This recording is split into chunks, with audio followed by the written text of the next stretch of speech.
Bueno, muy buenas para todos. Estamos aquí reunidos como hermanos para continuar nuestra reunión y aprender del Señor Jesús.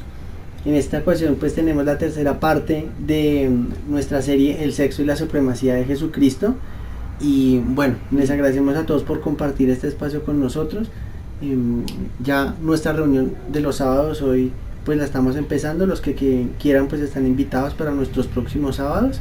Y bueno, pues hoy aquí los dejo con mi esposita Alexa, que nos va a acompañar hoy también con el tema. Bueno, muchas gracias. Entonces, para proceder hoy con la siguiente parte de nuestro estudio, es importante volver a hacer una breve introducción, recordar ciertos aspectos o premisas importantes que ya habíamos visto en los dos estudios anteriores. En nuestro primer estudio hicimos la solicitud de por favor dejar de lado pues cualquier preconcepción que se tuviera del sexo y hasta asimismo en parte que se tuviera de Dios, porque si se tiene una imagen distorsionada de Dios, pues asimismo no vamos a entender la fortuna o la bendición que Dios nos ha permitido a través de este acto tan bonito. Y dejamos unas premisas como que todas las cosas creadas por Dios son buenas. Entre la palabra todas se incluye el sexo. Entonces el sexo es bueno porque lo creó Dios, ¿sí? También decíamos que todas las cosas hacerlas como para la gloria de Dios. Entre esas también está el sexo, hacerlo como para la gloria de Dios. También resaltamos como para los puros las cosas son puras, ¿sí? Sabiendo que Dios es puro, pues lo hizo el sexo en un diseño puro, es decir, que en un contexto bueno, y pues para los impuros las cosas le son impuras o corrompidas. Entonces pues también vemos que cuando Dios crea la humanidad, crea a Adán y crea a Eva, los hace buenos, los hace perfectos en su diseño, ¿sí? Y pues a través de nuestras decisiones entra el pecado al mundo y con el pecado en el mundo entra la distorsión de lo que conocemos de Dios y por ende de lo que implica el diseño original con el cual Dios nos entrega el sexo y o nos da una sexualidad. También hablábamos de algo llamado tipos y antitipos. Los tipos, y es importante también aclarar esto porque hoy vamos a tratar un poco de esto, y es que en la Biblia se ven muchos ejemplos en donde Dios quiere caracterizar algo o genera un diseño en el mundo, un acto, para ejemplificar algo que va con él. Es decir, que si nosotros vemos que en la Biblia hay muchos ejemplos en que Dios trata a su pueblo o a su iglesia como si fuera su esposa, asimismo Él espera que nosotros entendamos a través de la vivencia con nuestra pareja, ¿sí?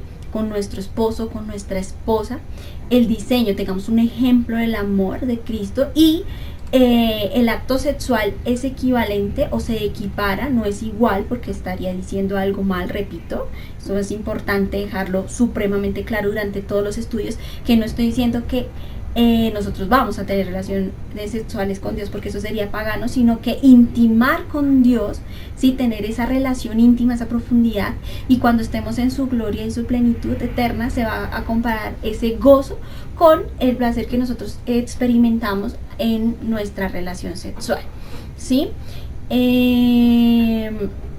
Eso es bueno ver en cuanto a los tipos y los antitipos. Vimos, y fue muy importante en el anterior estudio que se realizó, bastante aspectos en cuanto a los atributos de Dios y la supremacía que Dios tiene sobre todas las cosas.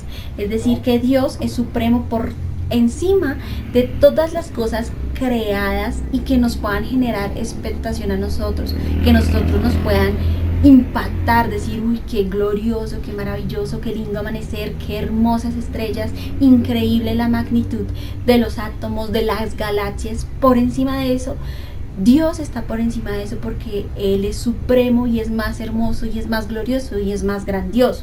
Ahora, por encima del sufrimiento y del gozo también se encuentra Dios.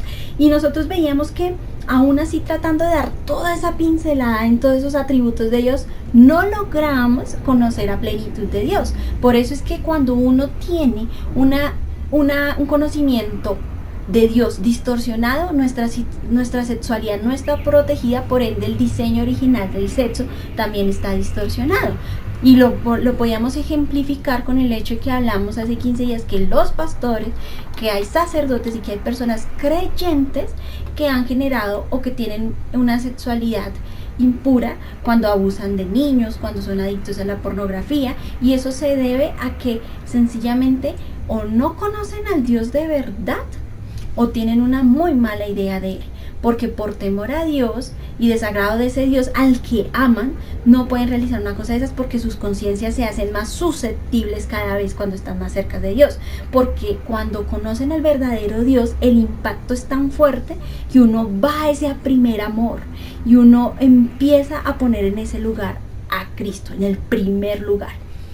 Resaltábamos también que cuando nosotros sabemos y encontramos en nuestro corazón que tenemos un vacío tan grande que solo puede ser llenado con Dios, con un Dios como el que conocemos, ese vacío, siendo Dios tan grande, pues solo se va a llenar con Él. Es decir, que a medida que vamos conociendo más de Dios y vamos acercándonos a ese Dios verdadero, nuestras almas van creciendo y nuestras almas dejan de ser pequeñas, y esas pasiones que nos hacían esclavas también se vuelven pequeñas, porque nuestra alma crece en Cristo.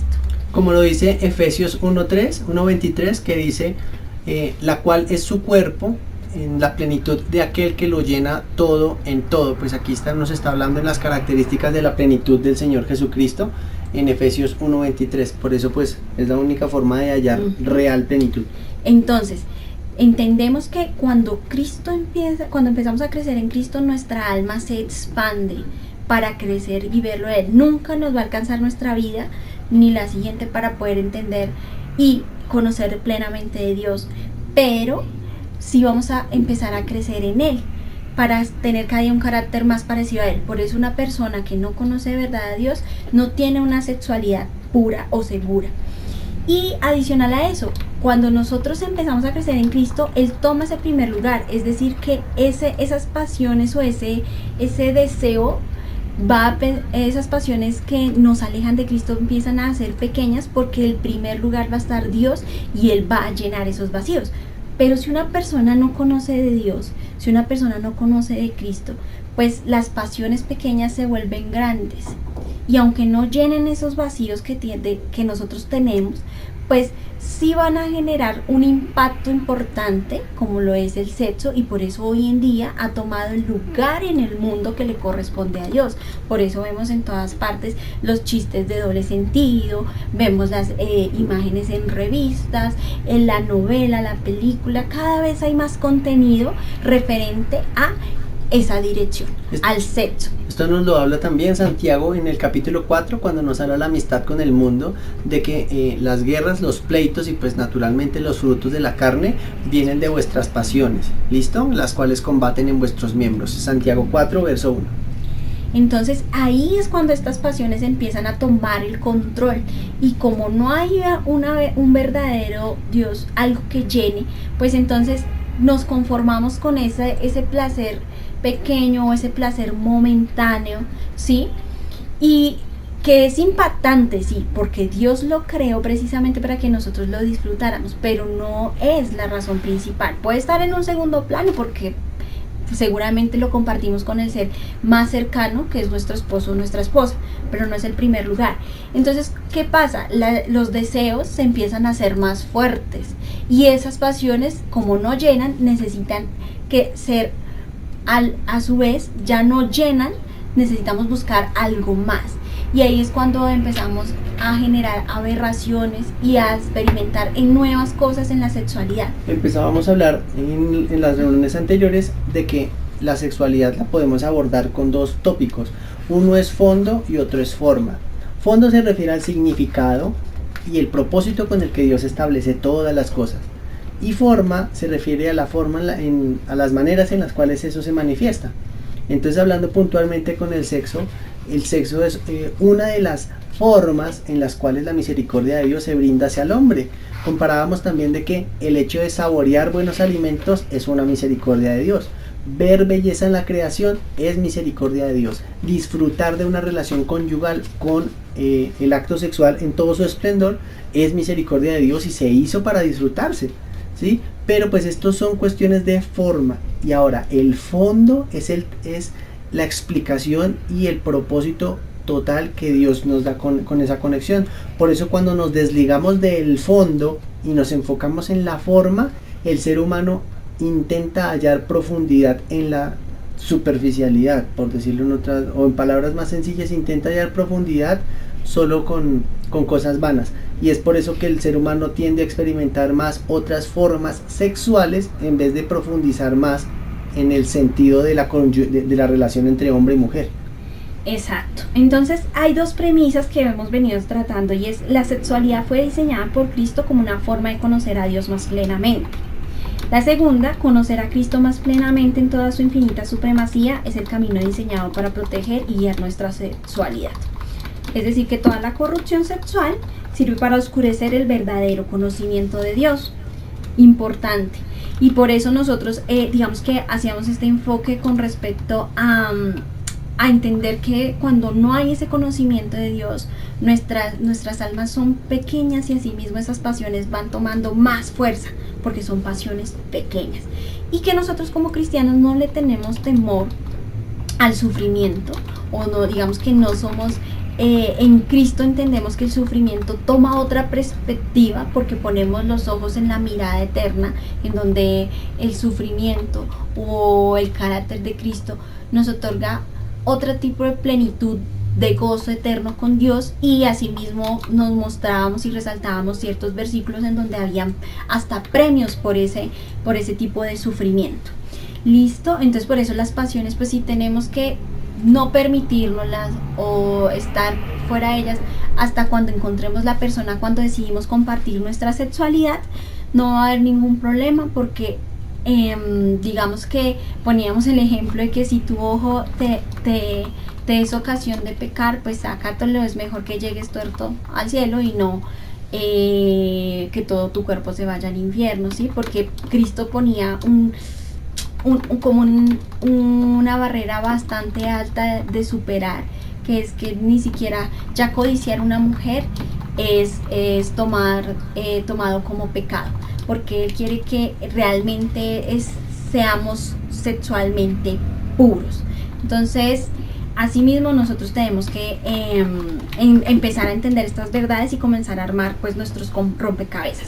Hoy vamos a tratar un poco más sobre la bondad del sexo, ¿sí? Nosotros hemos venido mirando el sexo y pues lo hemos comparado con la supremacía de Cristo, y entendemos que estando Dios supremo sobre todas las cosas, pues el sexo está sujeto, es decir, que Dios pues está por encima del sexo, ¿sí? Pero no lo dio para nosotros apreciarlo, vivirlo, deleitarnos, ¿sí?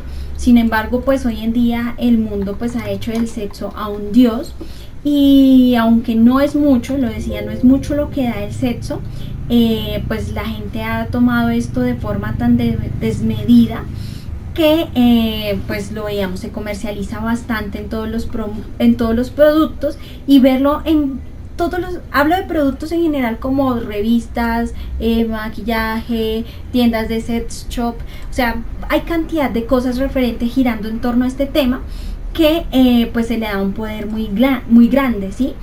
Y también distorsiona la realidad de sexo, y hoy en día todas las personas quieren ser sexys, ¿sí? Que buscan productos que los ayuden porque si rinde sexualmente, pues la persona es increíble. Si esa mujer es más sexy, pues imagínese. Entonces buscan eso, y a raíz de eso, pues también con eso salen otro tipo de cosas, como son las enfermedades de transmisión sexual, ¿sí? El SIDA y otras, que aunque hacen que el tema sea delicado, en cierta manera se vuelven más emocionantes para las personas que no tienen pues que buscan darle sentido a su vida, ¿sí? Que se sienten vacíos, hacen que se vuelva como algo prohibido, algo atrevido, y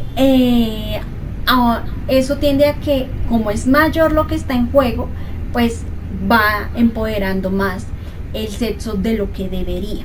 Pero con esta obsesión sexual, aunque todo el mundo se sienta tentado a ello, lo que hace realmente detrás de eso, aunque tome poder el sexo, está tomando poder una idea errónea, ¿sí? Porque va a minimizar los placeres y la bondad del sexo con la que Dios los creó, ¿sí?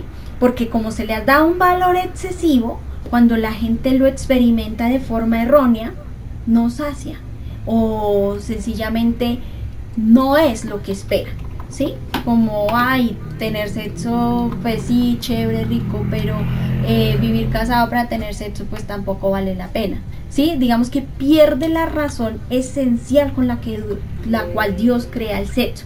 Y haber tomado tanto poder, pues minimiza esos placeres.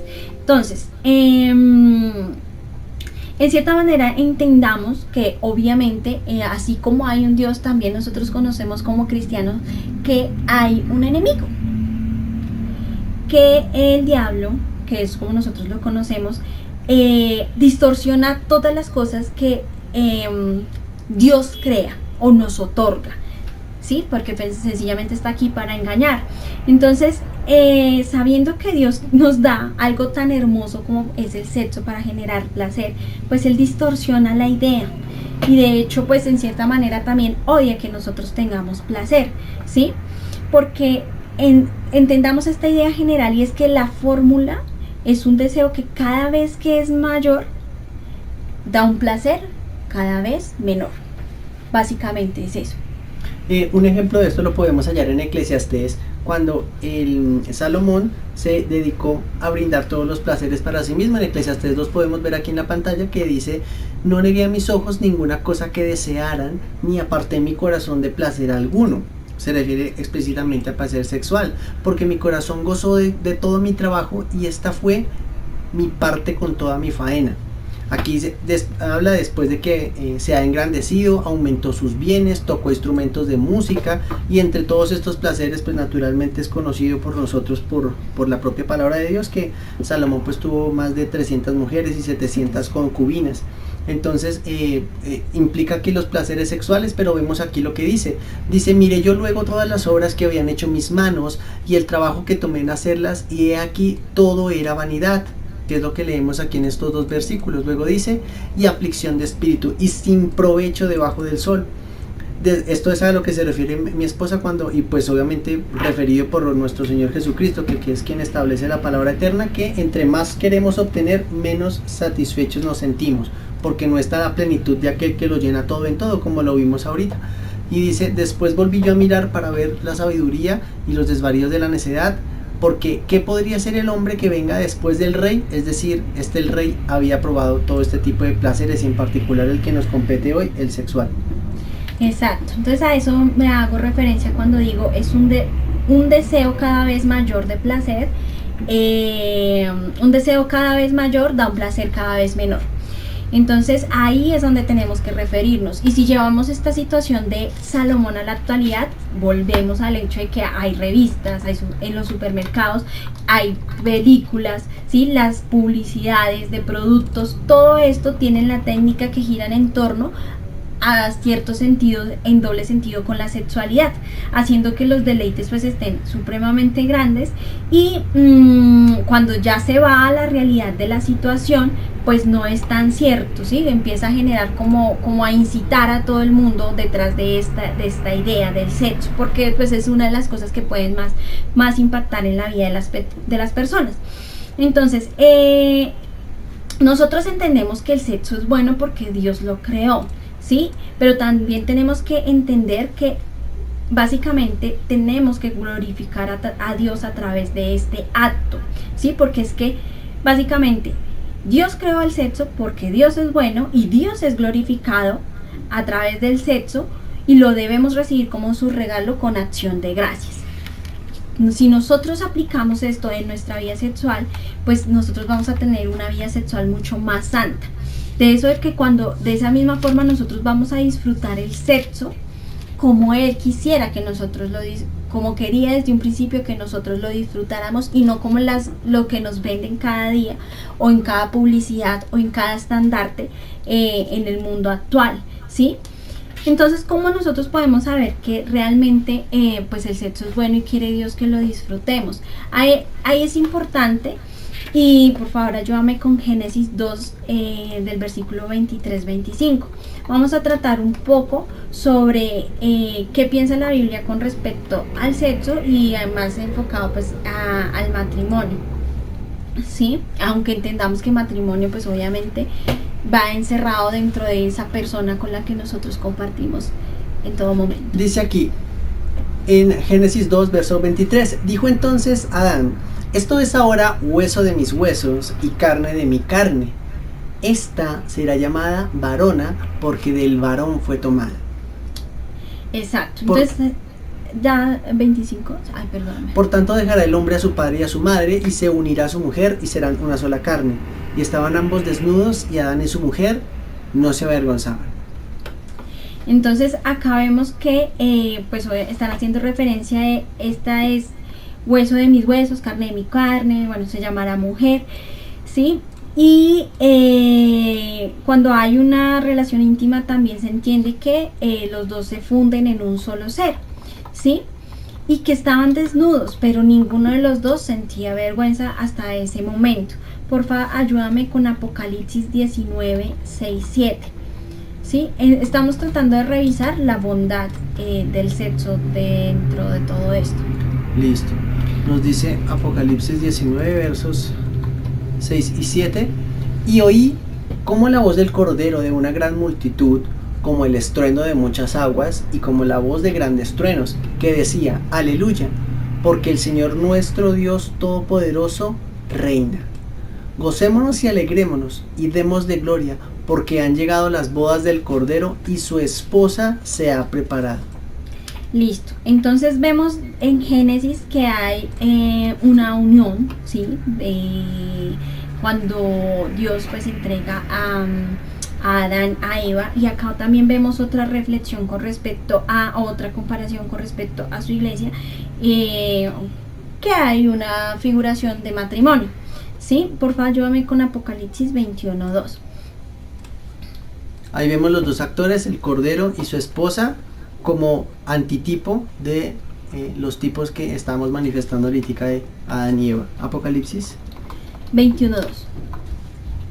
Listo, Apocalipsis 21:2 dice lo siguiente: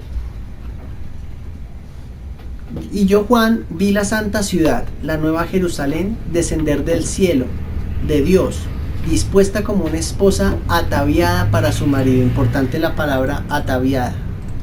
Listo. Entonces acá vemos nuevamente que en la Biblia nos hacen metáforas, pero con respecto a la parte matrimonial. Sí, nosotros alcanzamos a ver en los anteriores estudios que en Oseas también se hacía una metáfora similar con una esposa que fue pues promiscua, que hacían una referencia de matrimonio con Israel, que pues el matrimonio en sí es algo puro, es algo santo, pero cuando la esposa fue promiscua, es decir, cuando Israel se fue en pos de otros dioses, Dios volvió, la recibió, el matrimonio pues se sanó y él se reconcilia con su pueblo y también le da una promesa. Por favor, ayúdame con Isaías 62, 4, 5. Isaías 62 versos 4 y 5 dice: nunca más te llamarán desamparada, ni tu tierra se dirá más desolada, sino que serás llamada Ersibá, y tu tierra Beulá, porque el amor de Yahvé estará en ti, y tu tierra será desposada. Es decir, que Ersibá es mi deleite y Beulá es mi esposa, ¿sí? Entonces ahí vemos parte de su promesa. Porfa, ayúdame Mateo 25, del versículo 1 al 13. Mateo 9, perdóname. Listo. Mateo 9, versos del 1 al 13, dice lo siguiente: entonces entrando Jesús... 9:15. No, perdón, 9:15. Listo. 9:15 nos dice, el contexto es la pregunta sobre el ayuno. Dice: Jesús les dijo: ¿acaso pueden los que están de bodas tener luto entre tanto el esposo está con ellos? Pero vendrán días cuando el esposo les será quitado, y entonces ayunarán. Ok, ayúdame entonces con Mateo 25, por favor. Acá estamos viendo varios ejemplos de bodas y vamos a tener en cuenta que en estos evangelios Jesús se va a presentar como el novio de su pueblo, ¿sí? Esa es la intención de ver estos versículos. Porfa, 25.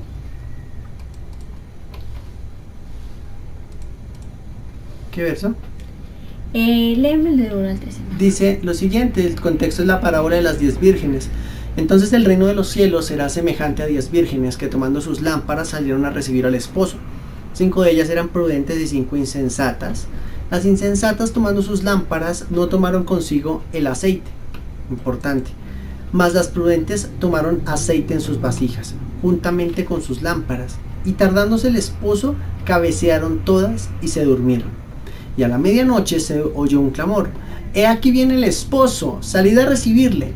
Entonces todas aquellas vírgenes se levantaron y arreglaron sus lámparas. Y las insensatas dijeron a las prudentes: «Danos de vuestro aceite, porque nuestras lámparas se apagan». Mas las prudentes respondieron diciendo: «Para que no nos falte a nosotras y a vosotras, id más bien a los que venden y comprad vosotras mismas». Pero mientras ellas iban a comprar, vino el esposo, y las que estaban preparadas entraron con él a las bodas, y se cerró la puerta. Después vinieron también las otras vírgenes, diciendo: «Señor, Señor, ábrenos». Mas él respondiendo dijo: «De cierto os digo que no os conozco. Velad pues, porque no sabéis el día ni la hora en que el Hijo del Hombre ha de venir». Bueno, entonces acá vemos que el Hijo del Hombre, conocemos que es Jesús, es en esta parábola el esposo. Porfa, ayúdame con Juan 3:30. Entonces vemos el ejemplo donde una vez más Jesús se presenta como el novio, o hace entender que él es el novio. Pues nosotros como cristianos hemos entendido pues que la iglesia pues es la novia. Aquí el contexto es cuando están hablando sobre el amigo del esposo, en este caso pues sería Juan el Bautista. El verso 30 dice: «Es necesario que él crezca, pero que yo mengüe». Un verso muy conocido, dicho de las palabras de Juan el Bautista. Y el verso 29, para leer el contexto anterior, dice: «El que tiene la esposa es el esposo, mas el amigo del esposo», vemos que aquí hay 3 sujetos, ¿sí? 3 sujetos distintos, «es el que está al lado y le oye, se goza grandemente de la voz del esposo. Así pues, este es mi gozo y está cumplido». Aquí están los 3 actores en diferentes colores en la pantalla. Exacto, la iglesia, el esposo y el amigo del esposo, que sería Juan. En este caso, ¿sí? Y él lo dice pues cuando ve a Jesús. Entonces entendemos una vez más que Jesús se hace pasar por el novio. ¿Pero por qué? Porque queremos resaltar que es importante que los diseños que nosotros tenemos de sexualidad, de matrimonio en este caso, es para comparar o para hacer una equivalencia con respecto a Cristo y su iglesia y el gozo eterno que Él nos promete. Porfa, ayúdame con Efesios 5 del 21 al 33.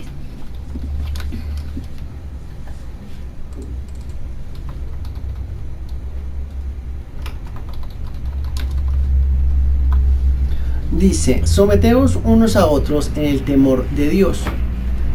Las casadas», vemos aquí el primer sujeto, «estén sujetas a sus maridos, como al Señor, porque el marido es cabeza de la mujer, así como Cristo es cabeza de la iglesia, la cual es su cuerpo y es su Salvador. Así que como la iglesia está sujeta a Cristo, también las casadas estén sujetas a sus maridos». Aquí está la relación de los 2 sujetos. ¿Listo? A sus maridos en todo. «Maridos, amad a vuestras mujeres, así como Cristo amó a la iglesia y se entregó a sí mismo por ella». Y aquí nos dice para qué se entregó: para santificarla, habiéndola purificado por el lavamiento del agua por la palabra. Quiero hacer un alto aquí, y es que con esto se rompe totalmente en un entendimiento transversal bíblico el machismo, porque aquí realmente Cristo se está entregando del todo por su iglesia, y es bajo esa premisa que la iglesia se entrega a Cristo. Entonces no es una sujeción arbitraria, sino es una sujeción en respuesta al sacrificio de Cristo. ¿Listo? Continuamos en el verso 27, dice, ¿para qué se la entregó? Dice, a fin de presentársela a sí mismo, una iglesia gloriosa, que no tuviese mancha ni arruga ni cosas semejantes, sino que fuese santa y sin mancha. Así también los maridos deben amar a sus mujeres como a sus mismos cuerpos. Está hablando aquí obviamente del tipo. El que ama a su mujer, a sí mismo se ama. Muy importante, Mateo 22:37. Porque a nadie aborreció jamás su propia carne, sino que la sustenta y la cuida, como también Cristo a su iglesia. Con esto se rompe también cualquier argumento de feminismo y machismo, porque allí está la supremacía de Cristo entregándose por su iglesia, ¿sí? Para santificarla. Está todo enlazado aquí en este texto. Porque somos miembros de su cuerpo, de su carne y de sus huesos.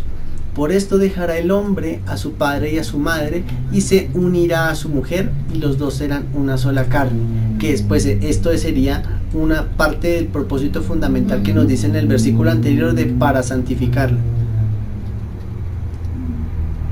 Grande es este misterio, mas yo os digo esto respecto a Cristo y de la iglesia. ¿Por qué? Porque aquí nos está hablando de un hombre y una mujer, y de Cristo y la iglesia. Exacto. Por lo demás, cada uno de vosotros ame también a su mujer como a sí mismo, y la mujer respete a su marido.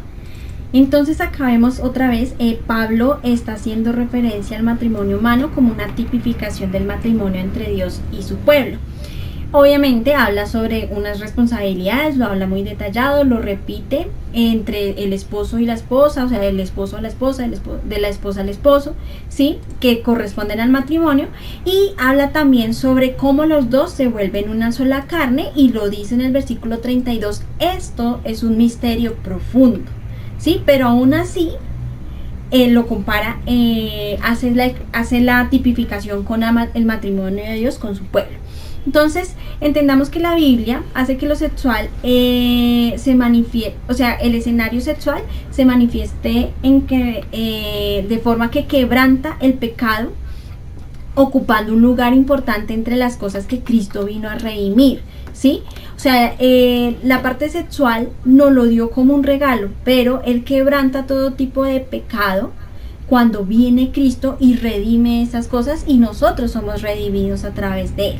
Porfa, ayúdame con Génesis 3:16.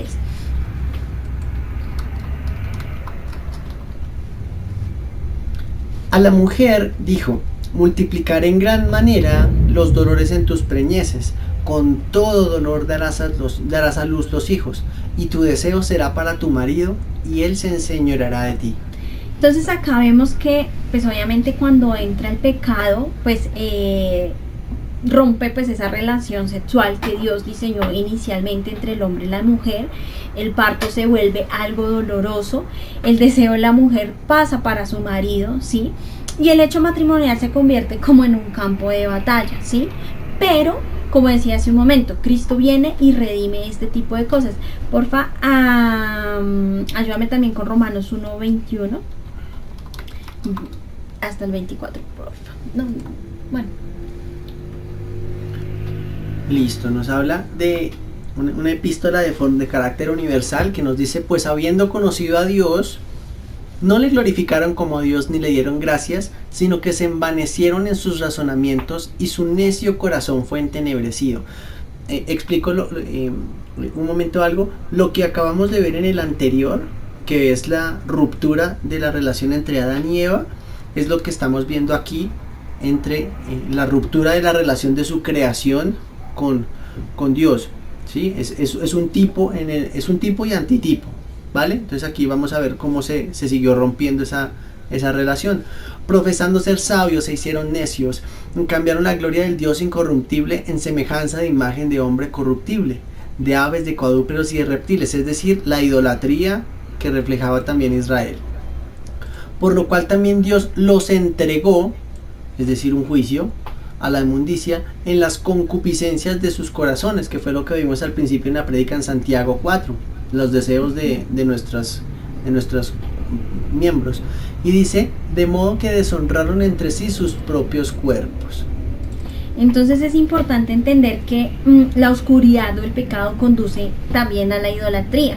como decía Hernando, esto equivale, así como hubo esa ruptura entre Adán y Eva, acá también vemos que nuestra relación con Dios, cuando hay pecado, hay oscuridad, es decir, que no tenemos a la propia luz que es Jesús en nuestro corazón, pues sencillamente hay ruptura con Dios. Entonces la idolatría se muestra primero que todo y quizás de una manera ya más implícita en nuestra sexualidad, ¿sí? Es un ejemplo claro entendiendo lo que vimos con Adán y Eva. Porfa, ayúdame con Génesis del 2 al 25. ¿Génesis qué? Génesis 2, versículo 25, perdón. Vale. Entonces hay que entender que en la Biblia, entre la ley y los profetas, se encuentra un libro pequeño llamado Cantar de los Cantares, ¿sí? Y es una colección de cantos de amor y de boda. Y hoy también vamos a recurrir con esto, pero pues obviamente para que podamos entender las bondades del sexo, pero pues primero hay que también dejar claro que sin Dios, pues este tipo de cosas no van a estar tan claras. Porfa, ayúdame con el versículo explícito. Listo, dice, y estaban ambos desnudos, Adán y su mujer, y no se avergonzaban. Ok, entonces acá hay que entender en primer lugar, si nosotros miráramos en la Biblia, si el Antiguo Testamento se interesa por el sexo, pues vemos Cantar y Cantares, es decir, sí, porque nos lo deja como una referencia. Entonces hay poca información sobre el sexo, o si es agradable o si es desagradable. Pues ya sabemos que este libro pues es una especificación de qué puede ser o qué hay de referencia en la Biblia o en la palabra de Dios hacia el sexo.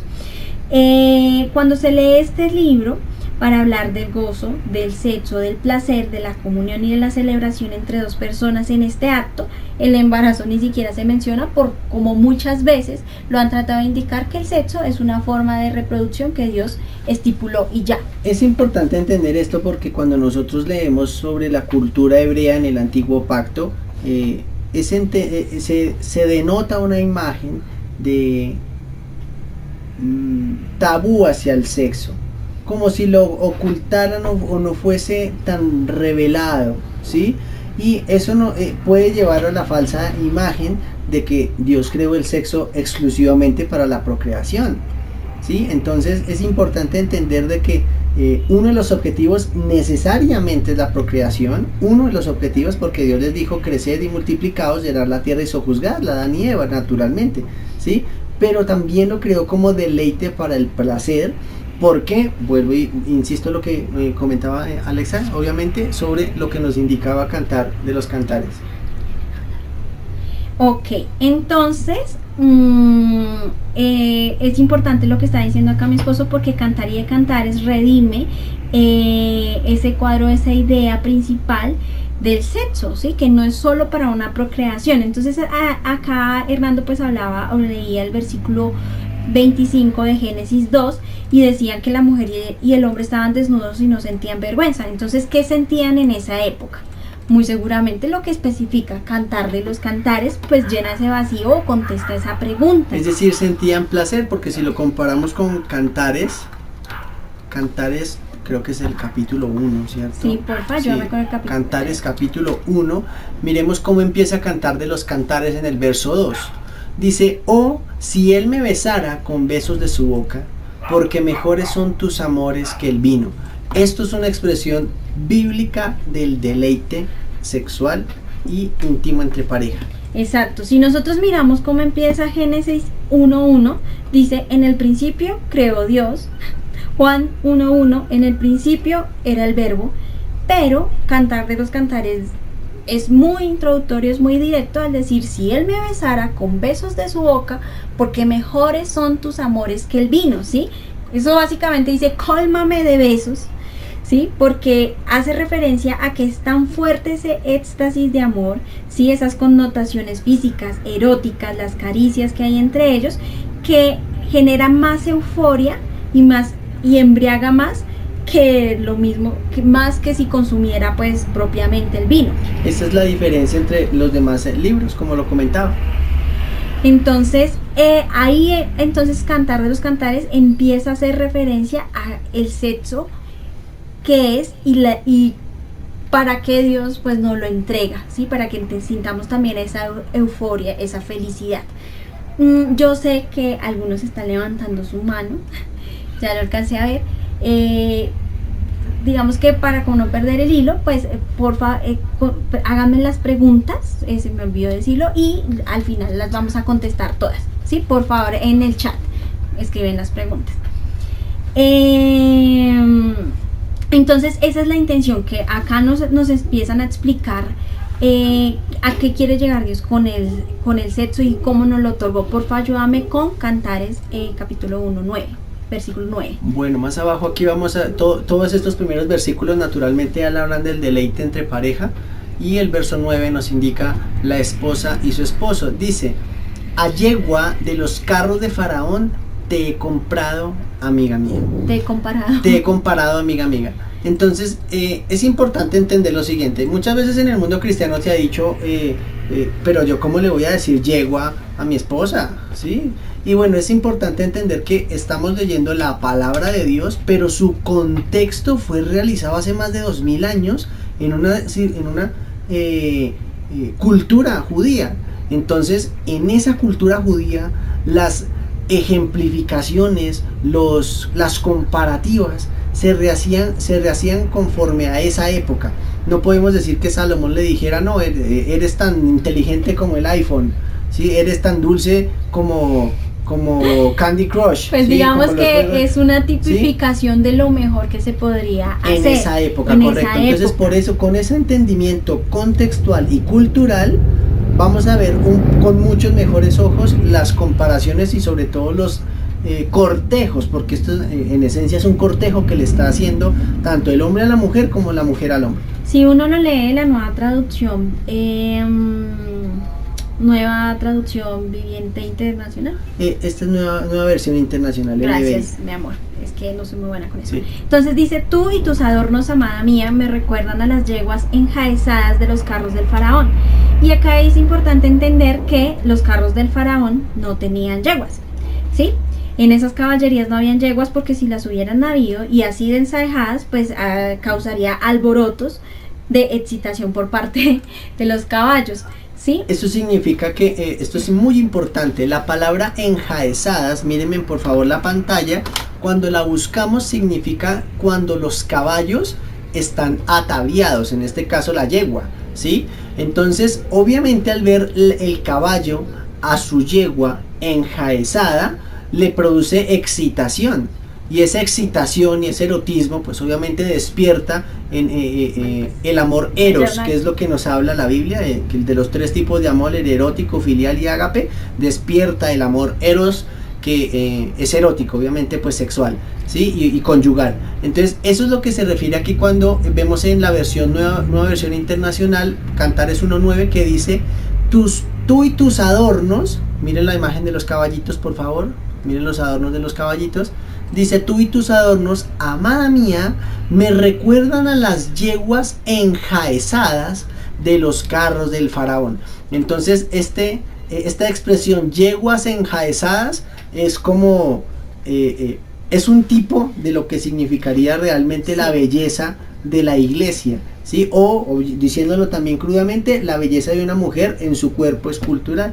Exacto, entonces acá quiere tipificarle que es una belleza extremadamente grande, que confía en su belleza, que se compara a una yegua en medio de muchos caballos, porque su atractivo es tal que pues descontrolaría a cualquier hombre. Porfa, ayúdame con Cantares capítulo 2 del 3 al 7. Teniendo en cuenta esto, vamos a ver un poco más claro los versículos aledaños. Vamos a ver ahora Cantares 2 versos del 3 al 7. 3 al 7, ¿listo? El 3 al 7 nos dice lo siguiente: es una descripción sobre la amada, ¿sí? Y aquí la voz que está narrando o que está hablando es la de la chica, la mujer. Ella dice: cual manzano entre los árboles del bosque es mi amado entre los hombres. Me encanta sentarme estamos leyendo la NBI. Me encanta sentarme en su sombra, dulce a mi paladar es su fruto. Me llevó a la sala del banquete y sobre mí enarboló su bandera de amor. Fortalézcanme con pasas, susténtenme con manzanas, porque desfallezco de amor. Ojalá pudiera mi cabeza reposar sobre su izquierda, ojalá su derecha me abrazara. Les ruego, mujeres de Jerusalén, por las gacelas y por las cervatillas del bosque, que no develen ni molesten a mi amada hasta que ella quiera despertar. Bueno, esto se ve mucho mejor en la Biblia textual, en la explicación, pero aquí nos está hablando sobre que hacer despertar el amor es una fuerza muy fuerte entre los humanos, que es necesario, según la sabiduría de Dios, que pues la escribió en Salmos, Proverbios y aquí en Cantares, que hay que despertar el amor en su tiempo propicio. ¿Por qué? Porque pues entendemos por el contexto que si se despierta el amor en tiempo propicio, el ser humano se desordena, tanto hombres como mujeres, y entendemos que pues por eso tristemente hoy vemos en las noticias también tantos crímenes pasionales por desórdenes de este tipo. Acá quería resaltar con respecto a eso parte de lo que dice mi esposo. Primero, por ejemplo, cuando habla cual manzano, ¿sí? Las manzanas, las uvas pasas y otras frutas. Antes, en el tiempo de antes, pues eran símbolos eróticos en la antigüedad. Entonces, no solo ve a su amado como pues un símbolo como tal erótico, sino que él es alguien real que le genera ese tipo de sentimiento, ¿sí? Y adicional a ello, pues se ve obviamente pues esa pasión y esa protección del hombre, cuando dice que le sostiene la cabeza con su brazo izquierdo y la abraza con el derecho, y bueno, este tipo de cosas. Y además, lo que decía mi esposo, no despertéis ni hagáis velar el amor hasta que quiera, y hace como ese llamado intentando como hacernos entender que es importante no despertar este tipo de placeres antes de su tiempo, sino hasta que se tenga el compromiso adecuado con la persona para entregarse el sexo. Fíjese, ahorita la analogía que hacíamos en Cantares 1 con la yegua enjaezada, es una expresión del el amado hacia la amada, es decir, el hombre hacia la mujer. Y fíjense aquí cómo la mujer compara a el hombre como el manzano entre los árboles. Eso está en el verso 3. Dice, como el manzano entre los árboles del bosque. ¿Qué es lo primero que uno siente cuando ve un manzano? Ganas de comérselo. Esto se refiere a un deleite naturalmente erótico de una pareja que no solo está hallando forma sexual, sino fondo sexual. ¿Listo? Esa forma sexual es dedicándosela el uno hacia el otro, y ese fondo se halla a lo largo de todo el libro, porque el libro pues obviamente no se enfrasca solo en hacer descripciones, sino nos lleva obviamente a entender la relación en amor puro y pleno que va a vivir la iglesia como esposa y el Señor Jesucristo como esposo. Exacto. Entonces es un deleite tan grande, sí, y es un símbolo de pasión tan importante, que la experiencia pues de hacer el amor es demasiado poderosa e imposible de controlar. Y por eso decía mi esposo, la Biblia hace un llamado ahí a que los amados esperen y no despierten este deseo hasta que estén listos, y como decía anteriormente, que tengan el compromiso adecuado para entregarse al sexo. Hasta ese momento en donde los dos tengan ese compromiso de entregarse, entonces nosotros debemos tener compostura y esperar para compartir ese deleite con la persona que es, porque entre los dos protegen ese placer cuando son fieles, ¿sí? Pero antes deben refrenarlo, ¿sí? Antes deben moderarse a entregarse a esos placeres. Es muy importante también entender que la Biblia, en su característico de huertos, de frutas, de verduras, de que siempre nos hace esas comparaciones, nos habla términos como la madurez, y la madurez nos habla de su esplendor máximo de delicia. Por eso cuando una relación es inmadura, cuando una persona es inmadura en el conocimiento de nuestro Señor Jesucristo, y pues naturalmente en la vida y también en su desarrollo corporal, no se logra disfrutar al máximo la plenitud del fruto. Por eso es que cuando se habla de el fruto en la palabra de Dios, tipifica que hay ya una relación de madurez, ya sea cuando damos frutos del Espíritu Santo, es porque pues hay en madurez que se va generando, y en este caso estamos hablando de un fruto sexual que realmente nos lleva a una intimidad de pareja profunda, o sea, una amistad entre los dos, que se disfruta más cuando los dos están maduros. En el caso de la mujer sería la yegua enjaezada, y en el caso del hombre sería el manzano entre los árboles. Entonces digamos que es importante que la Biblia resalte el hecho de que los placeres y la excelencia del sexo incrementan, ¿sí? No disminuyen, pero siempre y cuando se haga por la compostura apropiada. Yo no sé si recuerden, hace 15 días yo había hablado de un ejemplo en donde estaba un río en el Gran Cañón en Estados Unidos. Bueno, no recuerdo ahorita el nombre. Sí, hablábamos de que el río tenía unas partes de que era estrecho, como la que están viendo en pantalla, ¿sí? Y su cadencia o su caudal era muy fuerte. Y profundo. ¿Sí? Y profundo en estas zonas. Pero también tenía zonas demasiado abiertas, como esta que estamos viendo en la pantalla, en donde el caudal es mucho menor y por su misma anchura disminuye su profundidad. Y a veces entonces, hasta se siente, pues de pronto se mezcla con la arena, entonces se vuelve como lodo, se siente un olor pues hasta no tan gustoso, por así decirlo. Entonces esto es una de los ejemplos con los que queremos tratar de hacer entender que la forma nos hablaría de la superficie, ¿sí?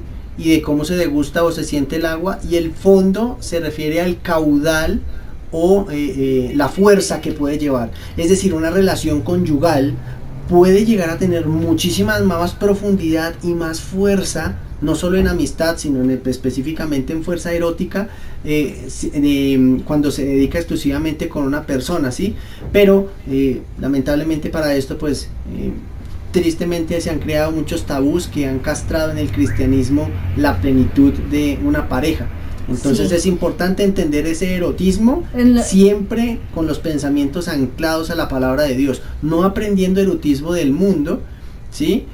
Aunque ciertamente pues Dios usa maneras en su providencia, pero pues aprendiendo siempre, llevando todo pensamiento cautivo a Cristo, mejor dicho, como dice la palabra de Dios, examinarlo todo, retener lo bueno. Sí, básicamente pues lo que decía mi esposo con este ejemplo y con lo que quiero hacerles ver es que lo menos se convierte en más, es decir que los límites, la Biblia nos da los límites para proteger nuestra sexualidad y lo entendemos pues cuando un hombre y una mujer están exclusivamente juntos hasta que la muerte los separa, ¿sí? Porfa, ayúdame con el capítulo 2 del versículo 16 y 17 de Cantares.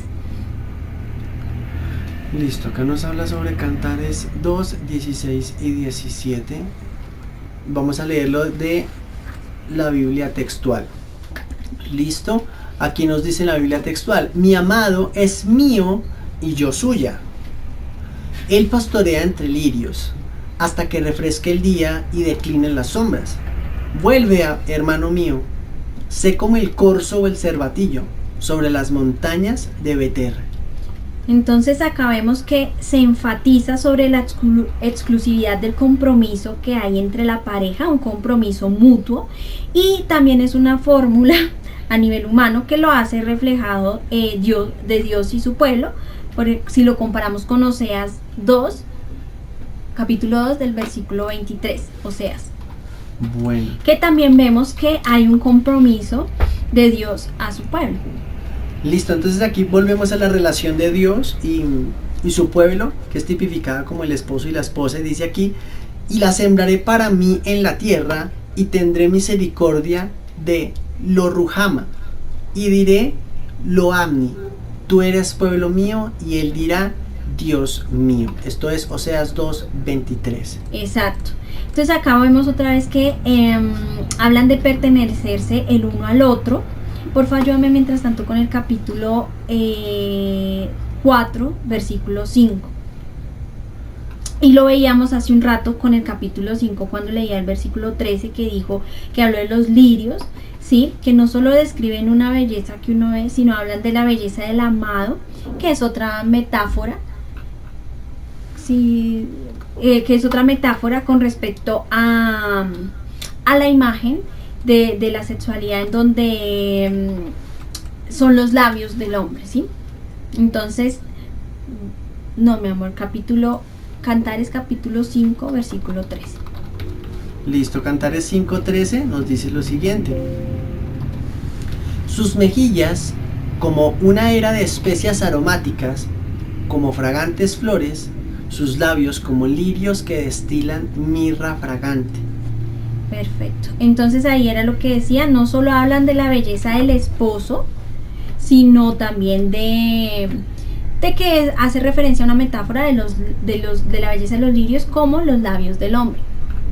Listo, y ahora vamos a leer Cantares 4, verso 5 y dice: tus dos pechos como gemelos de gacela que se apacientan entre lirios. Entonces vemos acá entre los dos, porfa también lee el versículo 6, cómo disfrutan de la belleza el uno del otro. Hasta que apunte el día y huyan las sombras, me iré al monte de la mirra y al collado del incienso. Por favor, ayúdame con el capítulo 7 del versículo 1 al 9. Es importante entender esto, ¿no? Toda tú eres hermosa, amiga mía, en ti no hay mancha. Cuando aquí está hablando el esposo sobre ella, que dice toda tú eres hermosa, no se refiere exclusivamente a su sentido físico, sino complementariamente también a su parte interna, porque vemos que entre ellos dos hay una amistad y que esa amistad naturalmente pues los lleva a entenderse mucho más. Listo, ahora por favor ayúdame con Cantares 7, versículo del 1 al 9. Listo, Cantares 7, versículo de 1 en adelante dice: cuán hermosos son tus pies en las sandalias, oh hija de príncipe. Los contornos de tus muslos son como joyas, obra de mano excelente, de excelente maestro. Quiero que cuando vayan leyendo esto se imaginen una pareja que se está declarando sus amores uno hacia el otro en la forma más íntima posible, en secreto. Tu ombligo como una danza redonda, como una taza redonda que no le falta bebida. Tu vientre como un montón de trigo cercado de lirios. Tus dos pechos como gemelos de gacela. Tu cuello como torre de marfil. Tus ojos como estanques de Hesbón junto a la puerta de Batmín. Tu nariz como la torre del Líbano, que mira hacia Damasco. Tu cabeza encima de ti como el Carmelo, y el caballo de tu cabeza como la púrpura del rey suspendida entre los corredores. Qué hermosa eres y cuán suave, oh amor deleitoso. Tu estatura es semejante a la palmera y tus pechos a los racimos. Yo dije, subiré a la palmera y asiré sus ramas. Ya sabemos quién es la palmera y qué significan sus ramas, por los versos anteriores. Dice, deja que tus pechos sean como racimos de vid, y el olor de tu boca como de manzanas, y tu paladar como el buen vino, que se entra en mi amado suavemente, y hace hablar los labios de los viejos. Bueno, entonces es importante finalizar con este último. Yo soy de mi amado y conmigo tiene su contentamiento. Muy importante toda esta narrativa erótica que nos habla de tipos y antitipos. Entonces es importante ver que si teníamos dudas referente a la Biblia con el sexo, pues acá vemos importantes metáforas donde dice tus pechos son como los racimos de uvas, o como cuando dice un ombligo lleno de como una copa de vino. Las curvas de tus mulos son como joyas, ¿sí? Hace una amplia plenitud de lo maravilloso y erótico que puede ser el sexo, ¿sí? Cuando se disfruta de la forma y el contexto en que Dios lo planeó. Entonces es mucho mejor a las formas en que lo vende el mundo, que es una forma barata y tóxica, ¿sí? Que no es como Dios lo diseñó. De hecho, haciendo una comparativa con el mundo y con lo que nos espera con Cristo, el mundo relega todo esto obviamente a la banalidad que puede tratar de hallar en sí mismo, ¿sí? Pero cuando nosotros vemos en la palabra de Dios las promesas que Él tiene para tenernos en una intimidad eterna, Él dice, cosas que ojo no vio ni oído yo son las que Dios tiene preparada para los que le aman. ¿Y por qué hago esta relación? Porque en Apocalipsis 22, del 19 en adelante, del capítulo 19 en adelante, nos habla del fin hacia la eternidad que vamos a tener los siervos del Señor Dios, que fuimos rescatados por gracia, no porque lo merezcamos, porque no nos merecemos nada, sino que pues su gracia es la que nos lo brinda, y vamos a tener una intimidad eterna, y esa intimidad, aunque va a incluir amistad, es especialmente definida como una relación de esposo y esposa, Y una relación de esposo y esposa tiene en su máximo esplendor, como lo hace nuestro Señor Jesucristo en Efesios 5, una relación de intimidad integral, en donde incluye provisión, protección, amistad, pasión entre los dos, porque pues acá estamos viendo pasión en cantares, y es de eso lo que nos habla la Biblia. Listo, entonces es importante entender eso. Vimos cuán erótico puede ser, cuán placentero, ¿sí? Dentro de los parámetros de Dios. Entonces, basado en esto, hay que entender que el sexo es bueno porque Dios lo creó, y el Dios que lo creó es bueno. Y Dios es glorificado inmensamente pues cuando recibe su regalo con acción de gracias y lo disfrutamos de la forma en que Él lo planeó que lo disfrutáramos. Por eso es importante entender y tener antes que el sexo en primer lugar a Dios, ¿sí?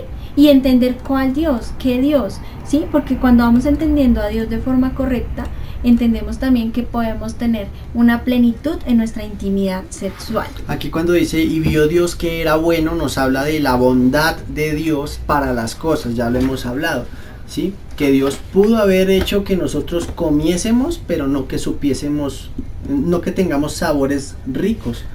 Pudo haber hecho un mundo habitable, pero no necesariamente bonito. Pudo haber hecho una forma de reproducirnos, como las larvas, por ejemplo, que no necesariamente fuera deleitosa y rica.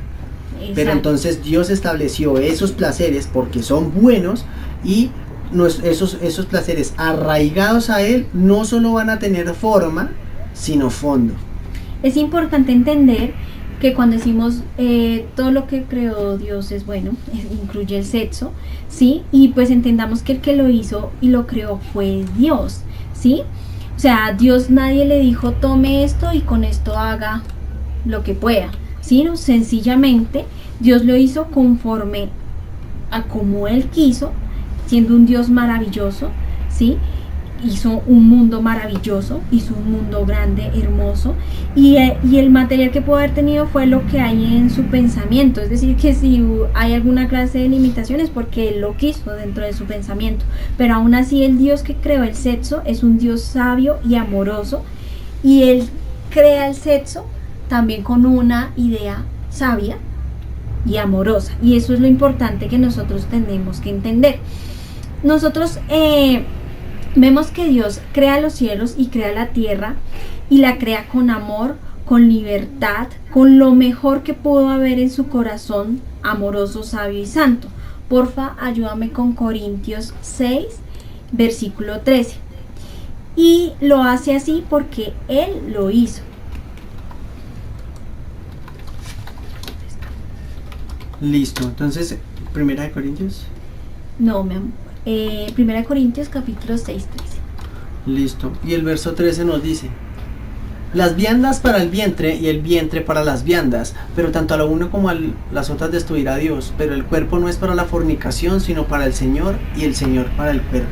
Entonces acá hay que entender que obviamente lo que decía hace un momento, Dios crea las cosas para su propia gloria, incluido el sexo, y que nosotros, así como creó el mundo y nos puso a cargo de él como mayordomo, pues también lo hacen por medio del matrimonio con la administración de la propiedad de otra persona, ¿sí? Pero siempre teniendo en cuenta que el propietario es Dios, y lo que más le interesa a Dios es que a través de su creación Él sea glorificado, incluyendo la intimidad sexual.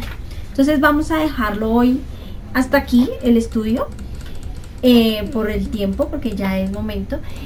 Y continuamos con las cositas que quedaron pendientes, con la bondad del sexo. Bueno, entonces vamos a poner este tiempo en manos de Dios y abrimos entonces el espacio para pues, el foro, las preguntas, las retroalimentaciones. Esto es lo que pues el Señor nos hemos tratado de develar con el estudio, pero pues vamos a hacer todo esto mucho más constructivo entre hermanos a continuación. Bueno, entonces, Señor Dios, ponemos en tus manos esta noche. Gracias, Señor, porque no tenemos muchas veces una buena visión hacia la intimidad sexual, porque hemos sido tan bombardeados toda la vida por el mundo y sus deseos, sus placeres, y pues obviamente los deseos que nosotros tenemos internamente, que siempre están oponiéndose a tu voluntad, como lo dice Romanos 7. Y es difícil, es extraño, no es fácil, pero pues tu palabra está para eso, para educarnos, corregirnos, para levantarnos y al mismo tiempo darle forma a nuestros matrimonios, nuestros hogares, nuestros futuros hogares también, y ayudarnos, Señor Dios, a ayudar a nuestros hermanos, porque esto que lo aprendemos, Dios, como lo decía Angélica en un principio, no es para que sea palabras nomás, sino para que tu palabra se convierta en poder con hechos, con acciones, Señor Dios, como lo haces con tu providencia. Gracias, ponemos en tus manos este tiempo, en el nombre de nuestro Señor Jesucristo. Amén. Amén.